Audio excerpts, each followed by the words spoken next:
All right, so Joel, I'm only going to take half an hour, so I'm going to ask you not quick fire questions, but I've got a big list of questions written down. So first of all, tell me a little bit about Cabin Full of Bears, when you formed, how you formed, like who's in the band, all that stuff, preliminary stuff.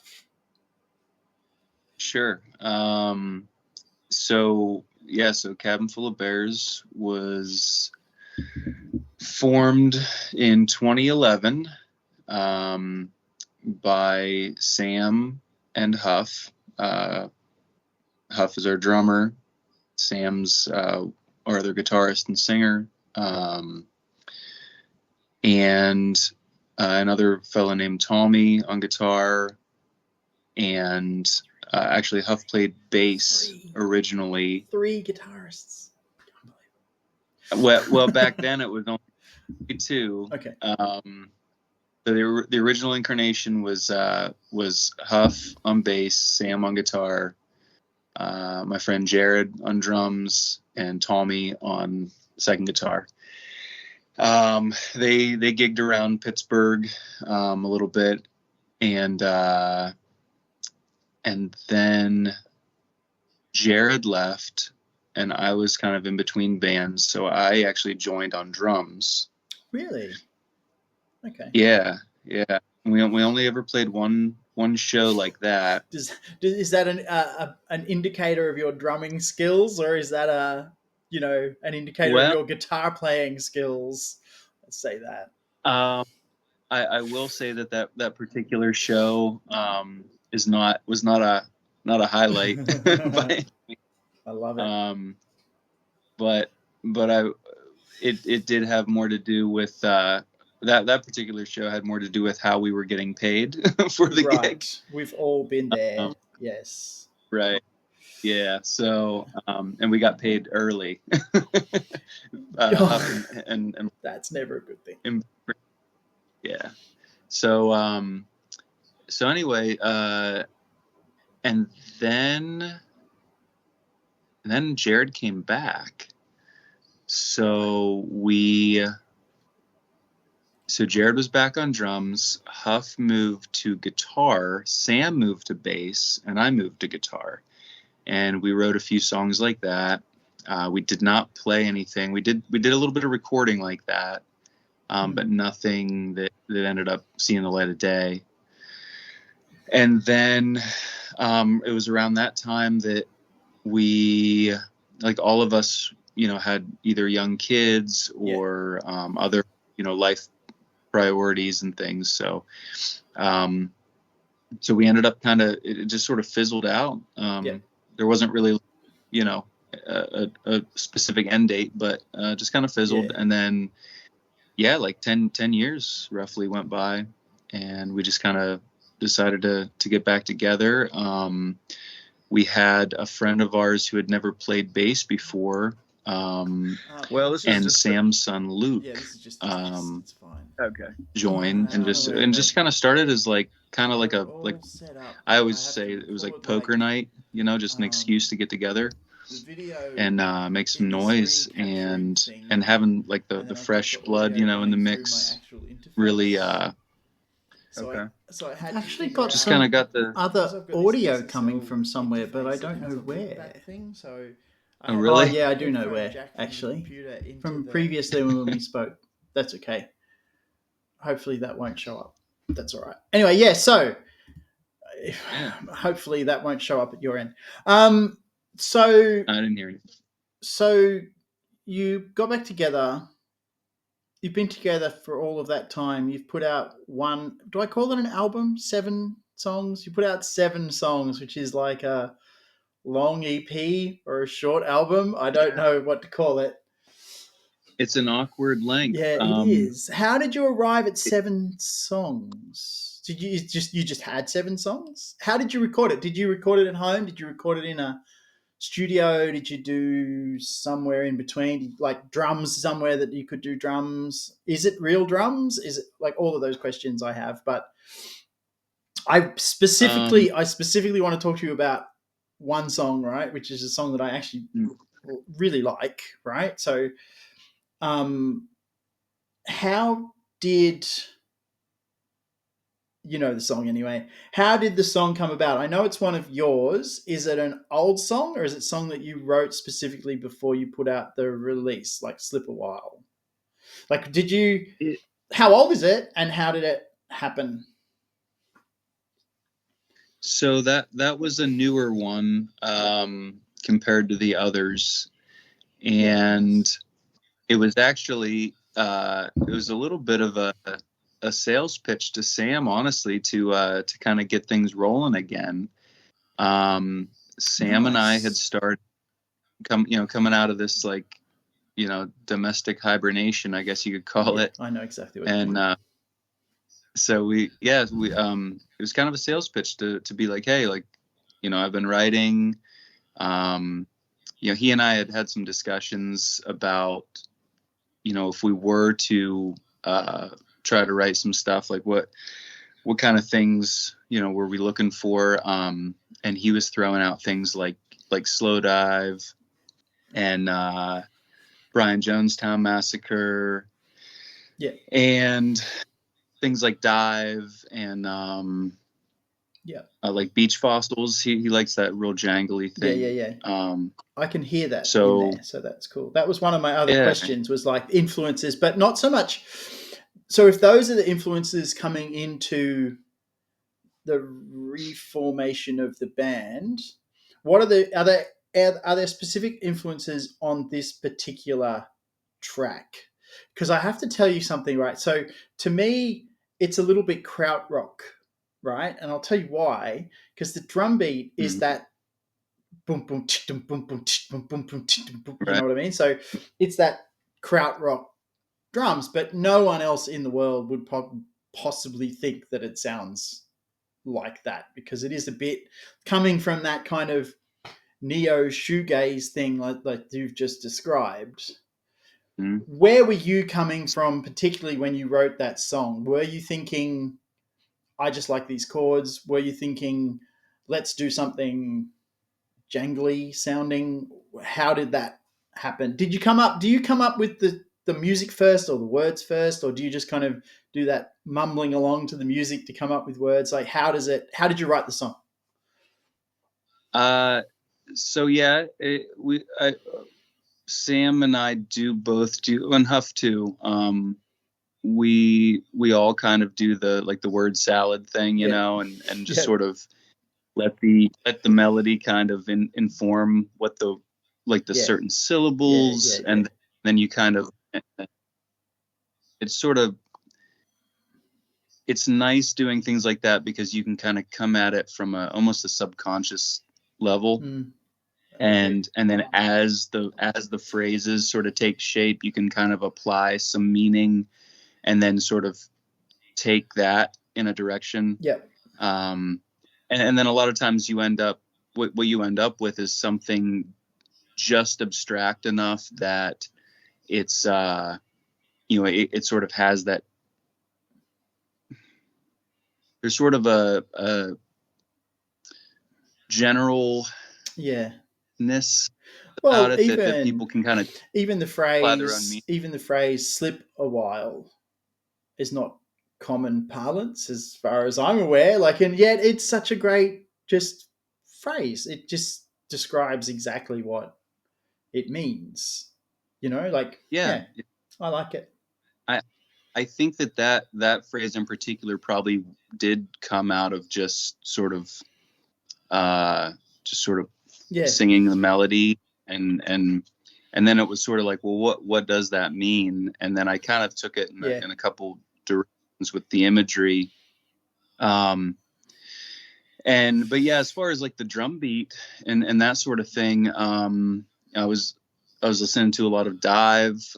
They kind of do that thing where they sort of mix like krautrock and shoegaze. Mm, Um, Also, like the outro section, that was probably a little bit of like Brian Jonestown Massacre. I Probably a little bit of like Revolver influence, uh, especially with that, like that E chord.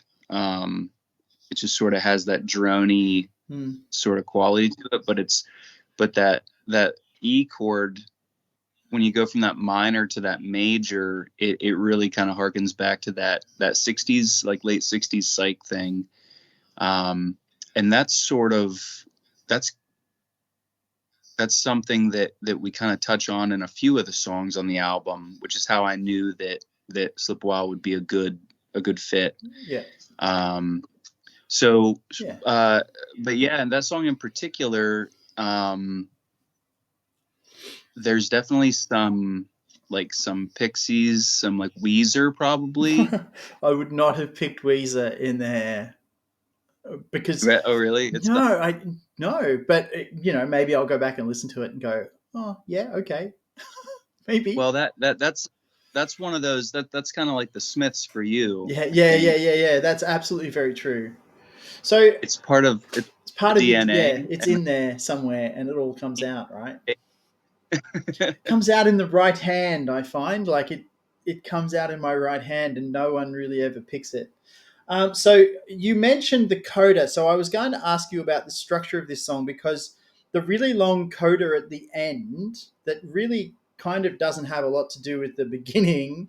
Um, right? ha- what is the structure of this song? I actually haven't sat down and figured it out. I just know that it kind of has a beginning and has like a really kind of extended coda, like ending part. So how what's the Yeah. structure of it? Is it like verse chorus, or is it just you know? Um, so it's intro, uh, which is basically the verse progression, Yeah, with a guitar over it. So you have intro, uh, verse, chorus, intro, verse, chorus, and and then then coda. outro or Yeah, coda. yeah. That's I kind of get the, but it's funny because when you talk about song structures and stuff, once you listen to a song repeatedly, you just know where it's going, right? But for you writing it, did you just kind of? I guess that's just how it came out. Do you know? Well, so I mean, a lot of times I think like you, once I have a verse and a chorus, I'm like, okay, like that's the song. Yeah, You know, yeah, everything else is like, just how do we get into it? How do we get yeah. out of it? How do we get Uh, from A to B? yeah, Yeah. yeah, it's all just that's the game, I think, at that point. But the you know Mm, the main part of the song is the verse and the chorus. Um, for that one, because I wanted that just a hint of that like 60s psych mm, thing, um, that sort of I ended up coming up with this melody over top of that, and I didn't really have anywhere for it to go. But I really liked going from that. There's an E minor that ends the chorus, and then I switch it to an E major, yep. and I think it's an added. I don't know if that's a seven or what that is. B string, third fret, Yeah. um, and it gives it that thing, right? That uh, I don't know, like Well, if you're going from E minor to a straight major E, you might, depending on where you go after that, you may actually be modulating to a different key. But I'm not yeah. 100% sure of that because I'm not Mr. Music Guy. But No, I think I someone think you're can right there. someone can probably comment and tell me how stupid I am. But I think that's what it is, what it's doing. Yeah, no, Well, that's it is. cool. Because I have It's one of the things I have written down is that I really enjoy listening to your 10 random listens, oh and yeah. every time you do one, I think I know three of these. Right, so you obviously, and I know a reasonable amount of music. I like to think I've been a fan of music my whole life, but you Hmm. seem to have a breadth of knowledge is not the word. Knowledge might be the word, but you listen to a lot of stuff, right? So I'm not surprised that that 60s psych thing might bleed in. Do you know what I mean? Like it's not like you're when you're like 17 and you're learning to play guitar and you're really like whatever band is cool when you're 17, right?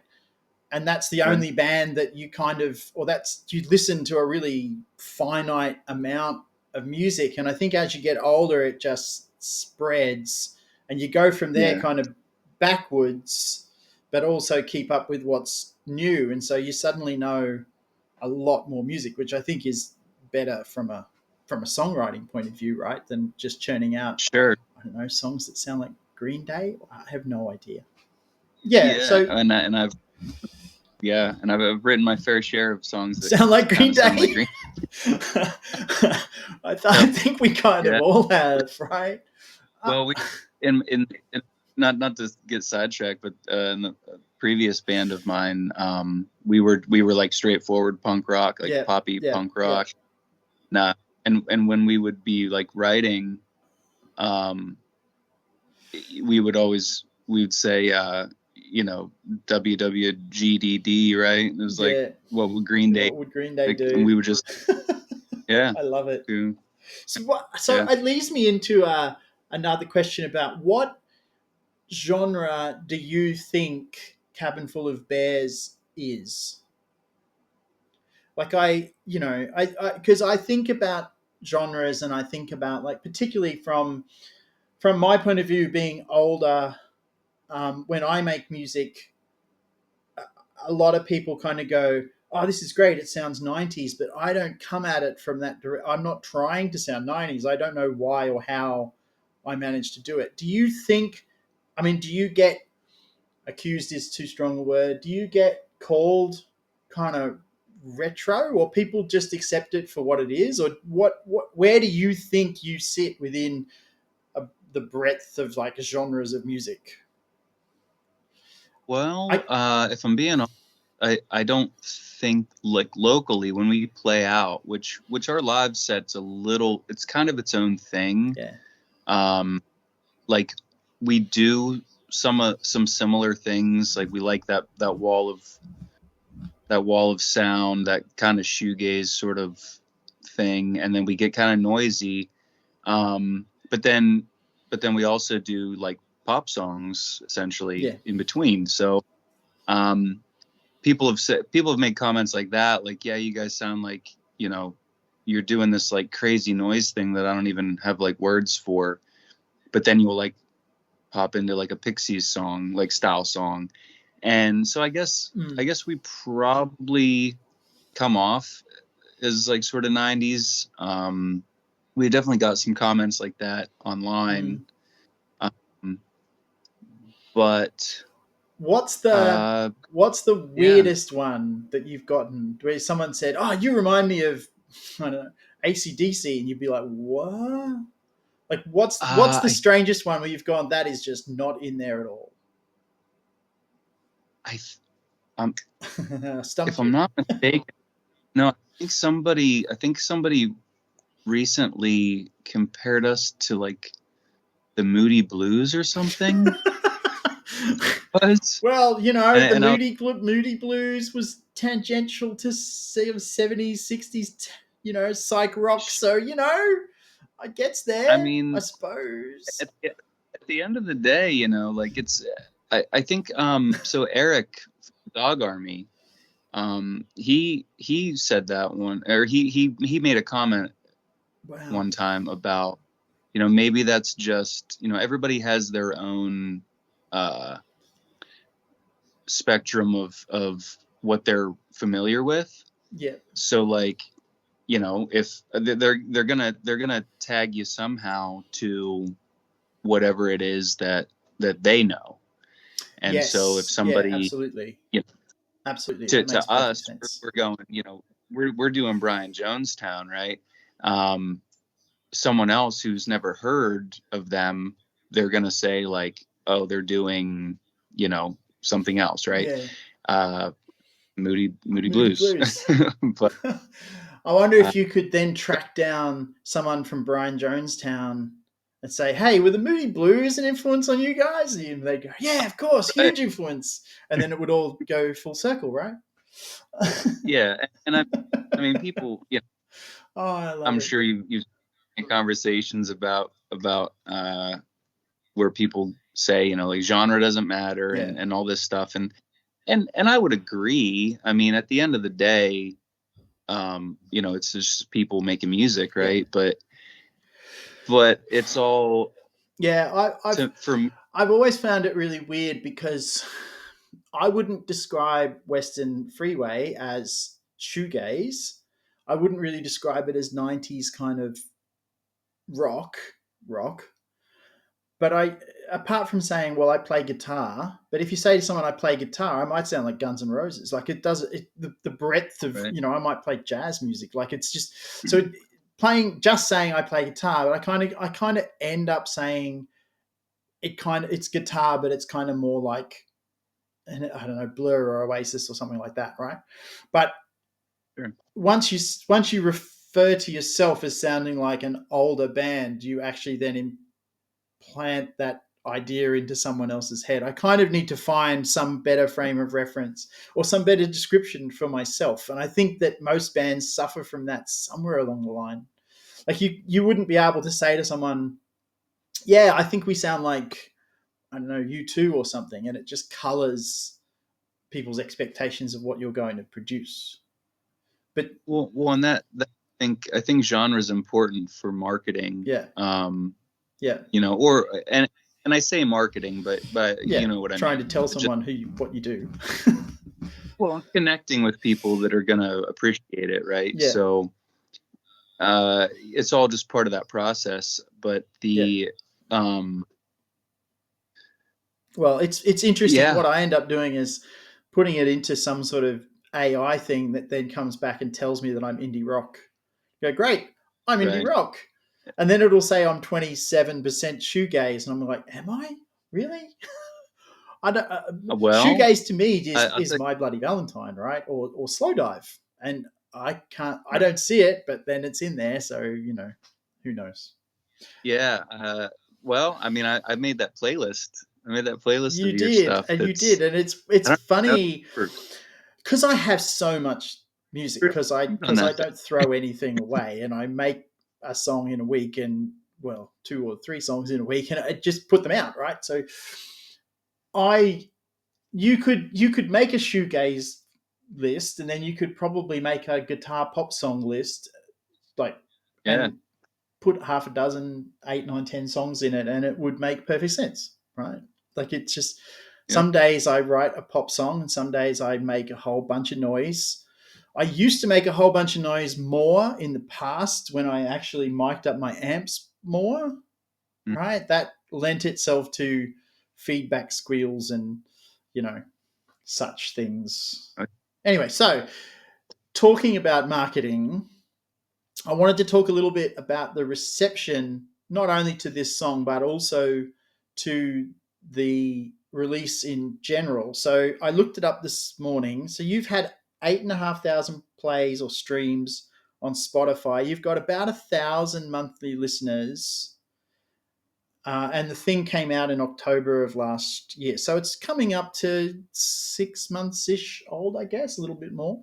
Um, Yeah. I mean, I if I had 1,000 monthly listeners, I'd be super happy with those numbers because like, how do you feel knowing that there's complete strangers all around the world that are going, yeah, this is cool, I like this.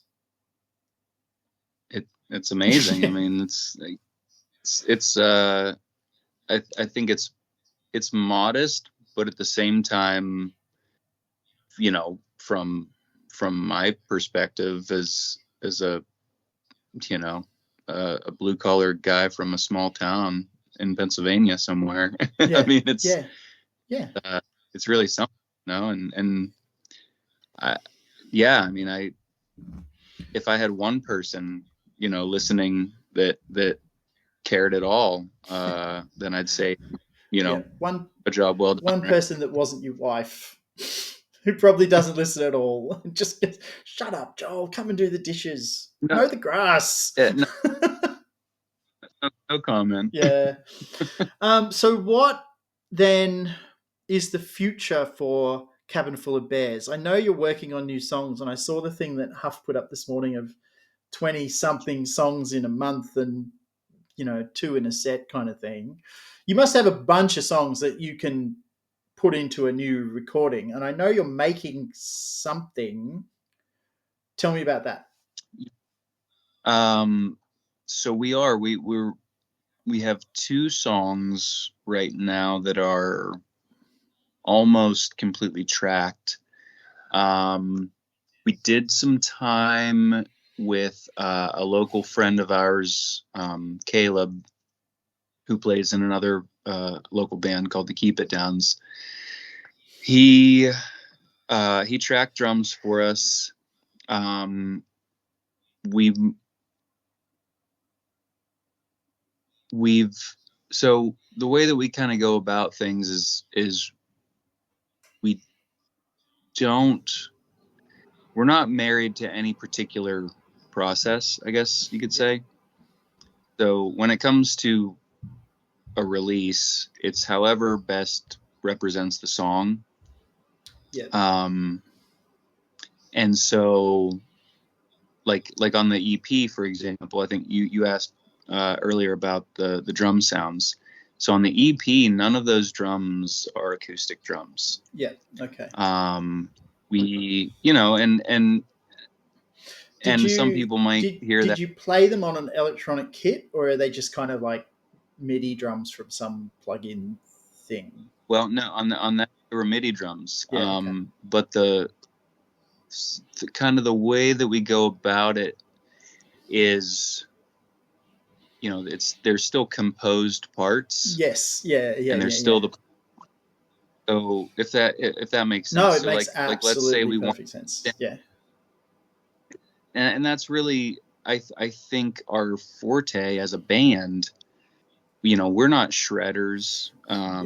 We don't get up on stage and impress. You know, we don't awe anyone with Well, our I'm impressed. I'm virtuosity. pretty sure if I came to see you, I'd be impressed, but I'd be impressed by things other than your guitar shredding capabilities.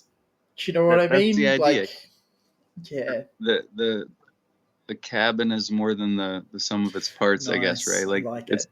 But at least well, that's as an adjunct to that, when I go and see a band, if the band is too good, they put me off, which is a oh, really okay. weird thing. You know how sometimes there's that super sloppy kind of punkish thing where you go, yeah, these guys are up there having fun and it's not perfect in it, but I love it. And then you'll go see some band that's kind of like a, semi jazzy kind of, you know, vibe thing. And it's just like, and all of the bass is perfectly aligned with the kick drum. And it's just like, oh, this is boring Sure. the crap out of me. That is me. Like, and I find that even when I listen to stuff by, say I listen to something that I hear on Threads, if it's too perfect, it kind of bugs me. I feel like people fix everything. I never fix anything, by the Yeah. way. it so you know, there again, for me it's I don't have any hard and fast rules for what I deem good or bad or Yeah, you know, inspired or whatever. Um, I like a lot of things that are, you know, technically perfect, and I love things that are, you know, a mess. obviously, well, yeah, or you know, just something just raw, right? Yeah, yeah, yeah, yeah. Um, I think that both approaches um, can be just as valid and just as you know, evocative Yeah, or yeah, yeah. you know, That's they can interesting. resonate with people. Some things kind of need that perfection to get across. It's kind of like I don't know, but I suppose. I mean, okay. So if you look at, say, say you go and see Radiohead play somewhere, and I've mhm, never actually seen Radiohead. It's a great disappointment to yeah, me. so that. But say you went to see Radiohead play, I think that they could play all the various parts. Yeah, no. So Yeah, the story of Mike. Do you have good guitars? Do you have like super fancy, or do you buy like the Fender I'm Japanese, I'm a Mexican? I'm very pragmatic when it comes to the tools. But I'm not without sentiment when it comes to certain things. Like Yeah. so like when my granddad passed away when I was a kid, he handed well, it was actually before he passed away. He had Alzheimer's, and he couldn't he like forgot chords, and so it was Oh, like a harsh. really, yeah. And I was showing a lot of interest in, like, I'm like, hey, can I see your guitar and stuff, and really getting interested in that. And I would be like, hey, can you play me something? And Yeah, it and he'd be was, like, yeah, no, like literally, yeah. that's And hard. yeah, and so it wasn't too long after that he ended up just, like, he told my grandma to, like, just give it to me. And it was just a Yamaha. I don't even remember what model it is, Oh, but but just those if it's like a 70s, what it you was said it earlier, was Yamaha. yeah, If it's uh like they're great guitars. yeah. Like they're not bad. I mean, and, it could have been and I, better. You could have had a pre-war Martin or something that he, well, bought in and he the did '40s. Martin. But That went to his son, so that was nice. yeah. So he was my step grandfather.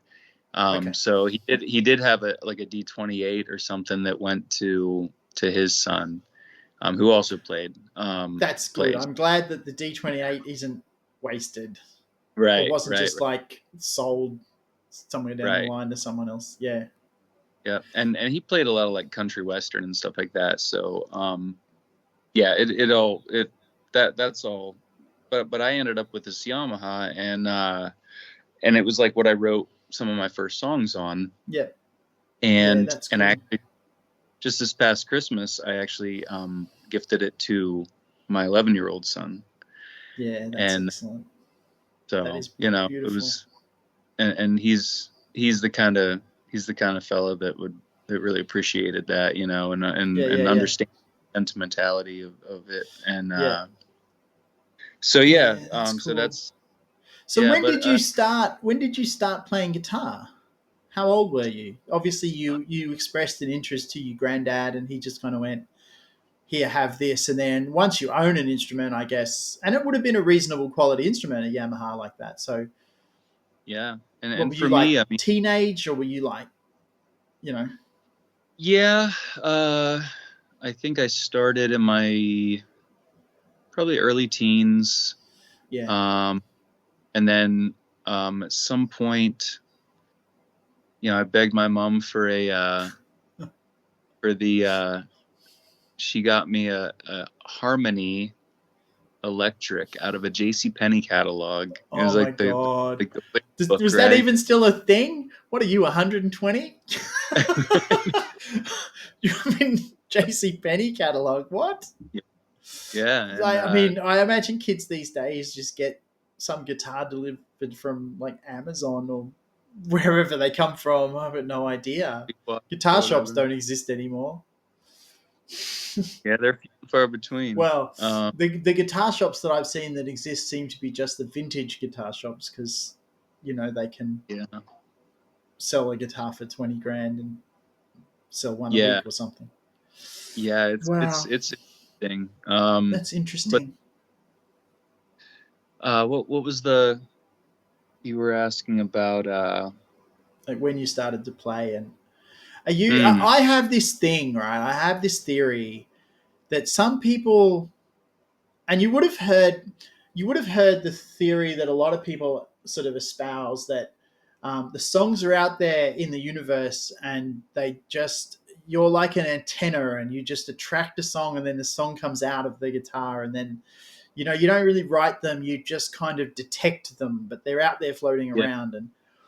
And Um, I know Noel Gallagher referred to it as fishing. If you pick up the guitar and play the guitar, then you're fishing for a song, and you don't catch a fish unless you're fishing, which I thought was a yeah, great analogy. But some people I know who've played guitar for like their entire lives could not write a song. You could not, and you can write a song. I mean, we both know songs that are A minor to E minor, right? right.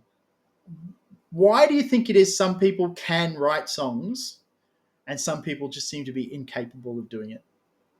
How's that for a Uh, hard that question? that's a question.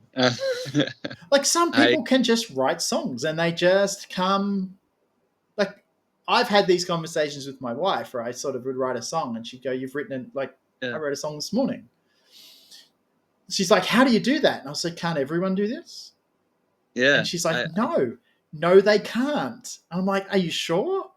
Like, and it just seems to be some people just, and then sometimes through some amazing kind of universe thing, you end up with Lennon and McCartney, or you end up with, Right. every member of Radiohead or a whole bunch of people in the same band. You Well, know, you who might not knows? be able to relate to this, but I think a better question would be for me anyway, is okay, you've written these songs, why can't you write them at will, right? Yeah. Which you don't seem to have a problem with that, Oh, I but yeah, did. I did. I did. I swore I was never going to mention Trump, but when Trump got elected, I struggled to write songs because every day I'd wake up and go, "What has he done today?" And it distracted me to a level that I just didn't pick up the guitar. So there's a little gap. So I release. I've in the past, and I did it again the last one. I just released two things on the same day, right? hmm But I've done two EPs of 4 or 5 songs each and just put them out on the same day. Like one's electric, one's acoustic, for example.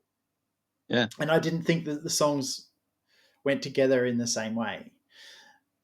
I don't really struggle, but I also work at home and have plenty of time. So time gives you that time to kind of go fishing, to right, just sit and play, right? So if I sit and play for an hour, I'll come up with some progression that I go, "Oh yeah," and then you think of a melody in your head, and like some people just have melodies, they just float around, and I don't like the kinds of people who can sing along a different melody to someone's song. Do you know what I mean? The people who like a good yeah, drummer will listen to a song and just some polyrhythmic thing will happen where they can pick, you know, what rhythm they'd play along with that rhythm. I think yeah, guitarists, singers, they can, like we've all done that. Like you listen, there's a song on the radio or you put on a CD and you sit there on the couch with your guitar and you just play along. But hmm you're not playing along, but you're making hmm something up over the top of what you're listening to. And Well, I and I think think some people that's an can't do it. yeah, I think that's so so like some people like you were saying look at it like it's like you have an antenna, you know, Yeah, to the ether or whatever. yeah, And I think that I love that, like mm, poetically, you know. I think it's a nice way of sort of describing that phenomenon, which I mean, if you've ever experienced it, then I think few people would argue that like it feels like I think phenomenon is the right word for it, yeah, right? yeah, But but at the same time, there's something I can't help but feel like to some degree we are, there's like we're like an algorithmic filter, in a way. Like not to like strip it of its magic or yeah, whatever. yeah, yeah, yeah, yeah. To some Yeah, degree, that's so like our interesting. brains are kind of wired to like pick up on patterns, right? And so Yes. so some people like you and I, we fill our brains full of all these amazing songs from decades, Yeah, yeah, yeah, yeah. and and ultimately, like the stuff that resonates with us, and resonate is the perfect word for this, Yeah, because great word. if it resonates with us, then it's going to continue until it until we kind of put it back out there, right? And so I think to some degree we are all sort of like absorbing things, Yes. uh, Sponges. processing them subconsciously, and sort of Yeah, sorting them that's into a really good boxes answer. of like good and bad, Yeah. or whatever, and then spitting them back out per our taste. So It's funny, isn't it? If you think of, it's 1965, the Beatles are going to make, I don't know, Rubber Soul or Revolver or whatever they're making in 1965, probably both. They've been processing for the previous 10 years, like skiffle, Chuck Berry, like mm-hmm. whatever has come through Shows there, but it yeah, came out as something different that then, you and I can process now. yeah, That's a weird. And then as more and more music gets released, though, is it harder to do? No, I don't think so. It just, yeah, that's weird. I don't know. yeah. uh so that just makes me think of, I'm kind of thinking about what was it about the Beatles contemporary filter that Yeah, yeah. that made it Would you seem would fresh. you like to hear my theory about who the best Beatle is? Who do you think? Uh, Who's the best Beatle? who do I think Who you do you think the think best? is the best Beatle? Who do And then I'll I tell think? you my theory. Who do you think is the best Beatle?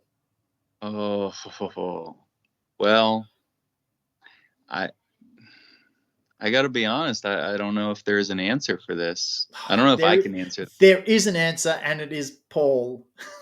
Okay, okay. And I will tell you why I think that. Right, I'm not a huge Mm-hmm. Beatles person, right? But think about it's 1964, 65, whatever it is, right? Right.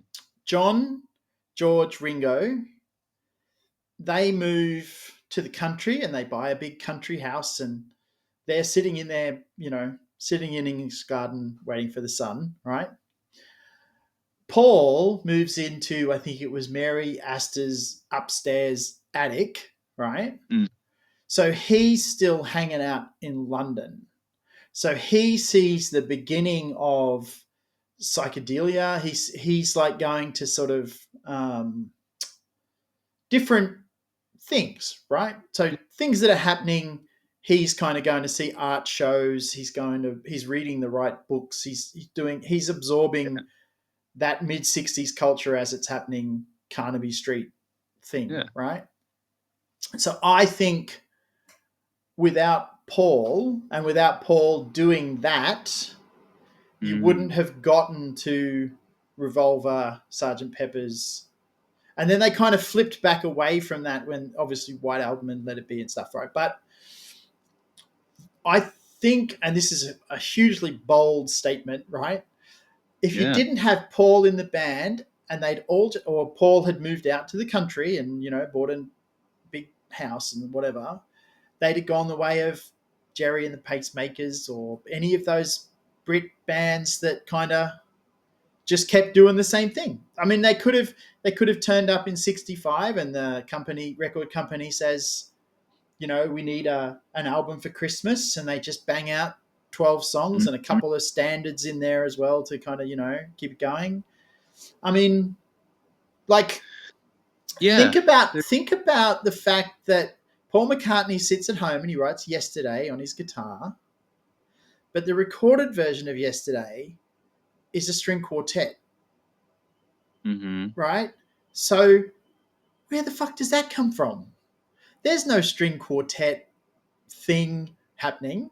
He's Right. literally gone to George Martin. What about Yeah. strings? I've been listening to this, whatever it was, Tchaikovsky record, right? Yeah. I mean, and John just wanted to play, rock and roll, yeah. So not to belittle Which is his contribution to the thing, oh right?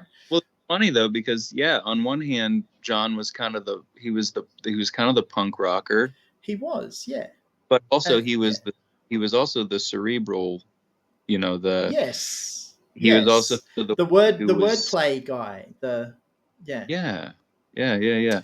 And Paul was the pop guy, but also the you know, I Yeah, guess like the the avant-garde guy, but right? he The was kind of hipster, right? He had his finger Yeah. on the pulse. Yeah, that's true. Um So and in Beatles lore, right, there's an instrumental that no one's ever heard called Carnival of Light, okay, which later resurfaced as um, the name of a Ride album, because I know Andy Bell from Ride was a huge Beatles fan, but that's an aside at this point. no, So Carnival that of was Light was like if you look it up, there's like a Wikipedia page or something, but it was like an 11 or 12 minute instrumental thing that they got asked to do for some festival thing, right? okay. And as far as anyone's aware, the festival ran on one day, one weekend, and one day the next weekend, and they only used the music on the first weekend. So there's like a very finite number of people who have heard that particular song, Hmm, and it was just all tape loops. See, tape loops. Where's that come from? Right? right. So he's making this weird avant-garde bullshit music on tape loops and just run around the studio and bang whatever instrument you pick up, kind of thing. Um, but that predates Revolution 9 by a year or 18 months or whatever. See, the other thing about the Beatles that blows my mind is how quickly they made so much music. Yeah, Do you know? Like, I saw a thing about Rubber Soul and it was like, oh, we need an album for 3 months from now. Oh, great. Book us some studio time and we'll go in and write 12 songs and record them. But the album that comes out the other end of that process is Rubber Soul. right, Like, it's not bad. They did a pretty good job for a couple of months or a month in the studio, kind of thing. right. You know, like, oh, we're running short. We need one extra song. Oh, I'll just bang one out. And Well, it's you got here spent what from you know from 60 what 3 something like that. to Yeah, to 65 or whatever. They they must were have had a few doing songs in the, probably noted down stuff. somewhere. Well, I don't think that it's a coincidence that Rubber Soul is kind of seen as a turning point, right? Yeah, The first album with no covers on it. yeah, Um, you know, they're sort of just starting to like hint at some outside of the box yeah, songwriting.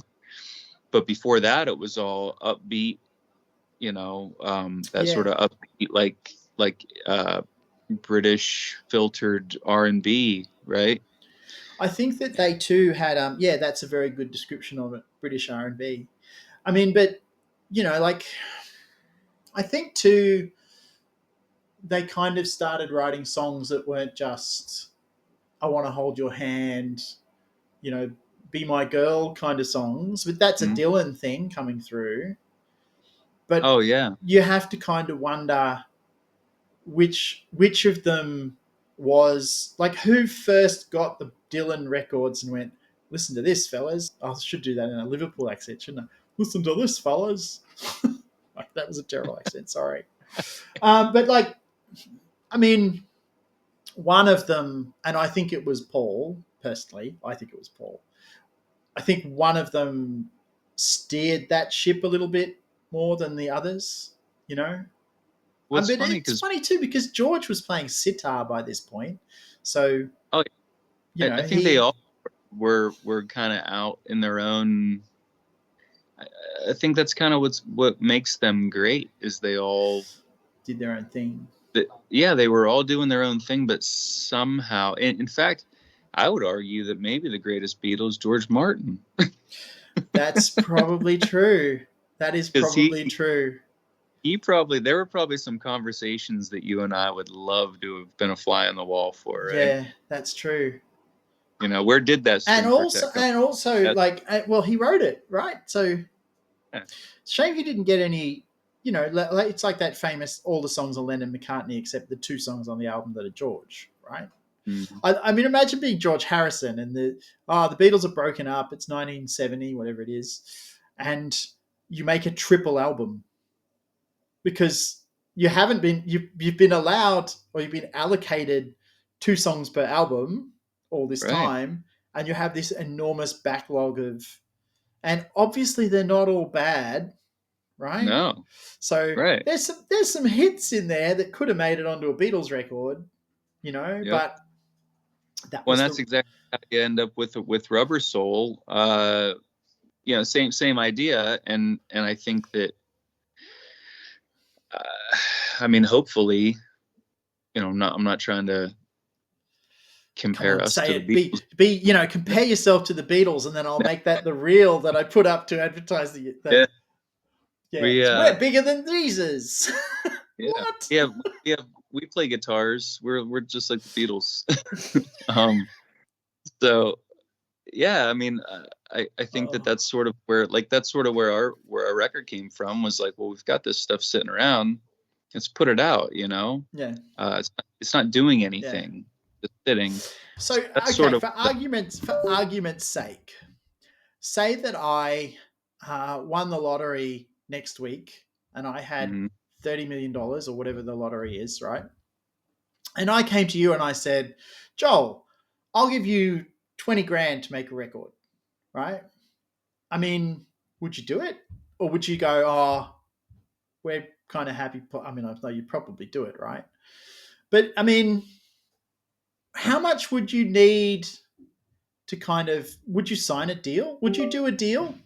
Would you go, oh, okay, we're going to sign to this label and blah, blah, blah, blah, and stuff? I mean, quite It, famously, it I mean, I think now bands are already sort of halfway there before anyone would even offer them a deal. Yeah, it depends on what the deal is, because honestly, like, I've thought about Well, reaching out if to it to was small. if it was me, Joel, it would be the factory records kind of deal where I'd make you write the contract in your own blood, and you'd get Yeah. like 50% of everything or something. It's not. I mean, I wouldn't sign anything that where I'd sign away my publishing Yes, good. rights, but at the Yes, same time, like, so the main thing that I see a label helping with is like primarily distribution, maybe a little bit of marketing and stuff like that. but But they don't, weirdly, distribution now is all electronic, mostly electronic. right? 99% electronic, so that you don't need help with distribution.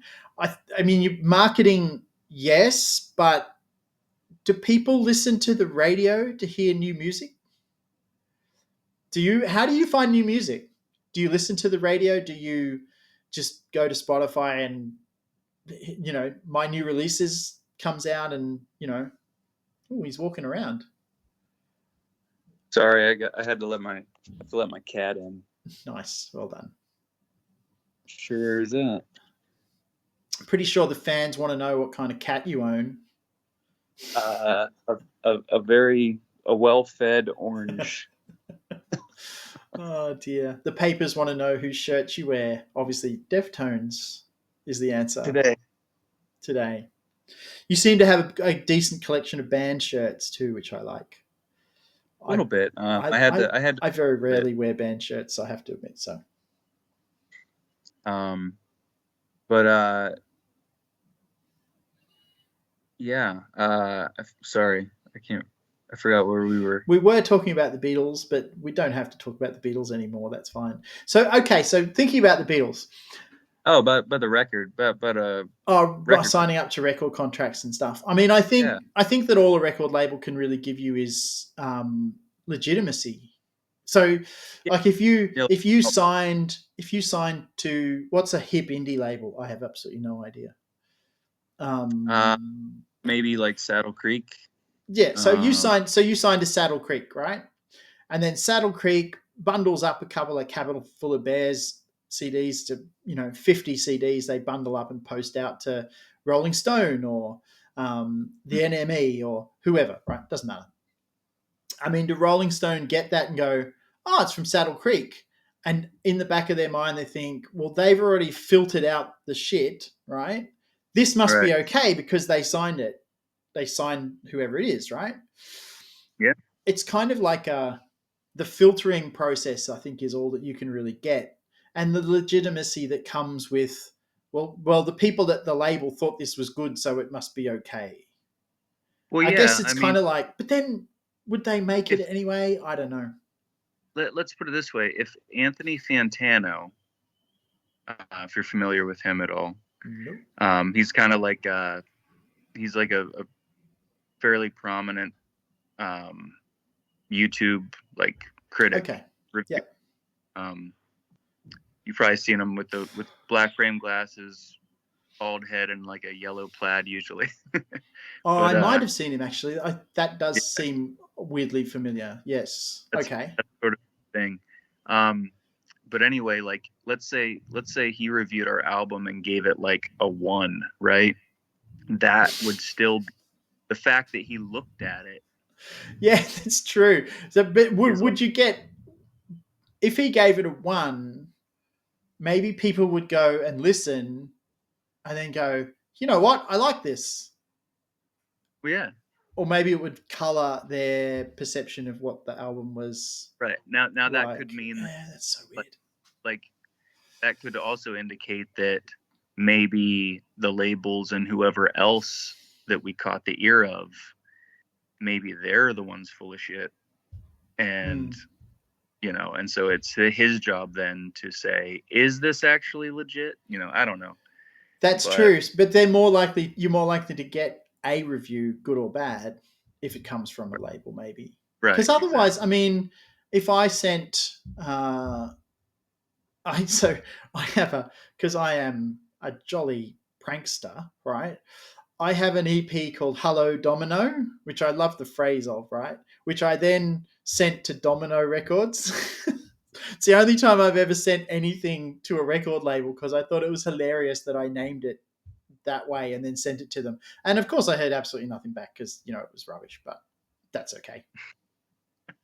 It's just funny. Like, I mean, okay, I'm from Brisbane, right? So the Saints are from Brisbane, and the classic story of the Saints is that they were um, one of them worked in a warehouse, and someone else who worked in the warehouse had made a 7-inch single for their mum for like a Christmas gift or a birthday gift or something.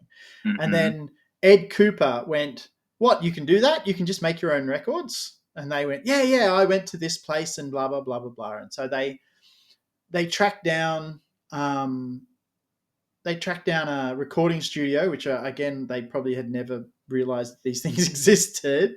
Saved up some money, banged out however many songs they recorded. Right, went to the record pressing plant, pressed up a bunch of 7-inch singles, sent one across to Melody Maker or NME or whoever, and suddenly it's single of the week in the NME, for argument's sake. And then EMI in England rings EMI in Australia and says, "Oh, this band called the Saints, you've got to sign them." And they went, "What the fuck are you talking about? What, who?" So, "Oh, it's this band from Brisbane." Like they're cool over here. And like, "Oh, okay." And so they signed the Saints, who then went to Sydney and re-recorded, "I'm Stranded."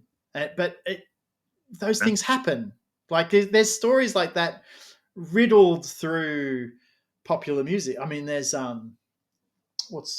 Wet Leg when Wet Leg made their song, and they're two was that during COVID, two girls on wherever it Yeah. was, Isle of Wight or whatever. I can't remember where they were from, who banged out this Yeah. jokey song. But I think in the back of my Eh, mind, it was a joke shit. song that you made up, but you still sent it to someone. You still Yeah. got signed to a label. You still sent it to the label.